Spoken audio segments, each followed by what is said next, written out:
So what do diabetics mean when they use the term soaking? Let's talk about it. What's up, everybody? My name is Robin, and I'm a type 2 diabetic. And I recently got this comment on my latest video of me changing out my CGM. What is soaking? When you hear a diabetic on here talk about soaking, they are more than likely talking about their continuous glucose monitor, or CGM. Most CGMs last either 10, 14, or 15 days, so they're not forever.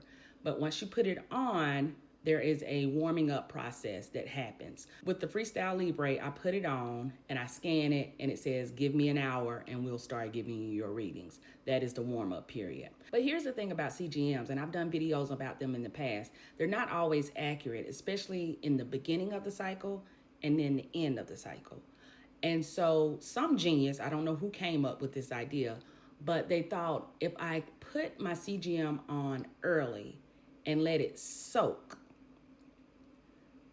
get acclimated to my body fluids and all that kind of stuff, by the time I activate my new one, maybe we can eliminate some of that lag time where you're getting inaccurate readings for the first day or first several hours of your new CGM. And so they started soaking. So what you would do is, before your old CGM expires, let's say you have 24 hours left on your old CGM, you go ahead and put the new one on in a different spot, and you put it on and you just leave it. You don't activate it, you do nothing. Once your old one expires, then you activate the new one. So whether that's 4 hours, 8 hours, 12 hours, 24 hours, I've seen people soak up to 24 hours. Then they activate the new one, and the idea is you get the most accurate readings starting off from the top of a new cycle of a CGM. This isn't scientific, okay? I'm not a doctor and I don't play one on TikTok. But a lot of us have found success in doing that. Now, I did not soak this last CGM, and I've actually had a lot of good success with this one.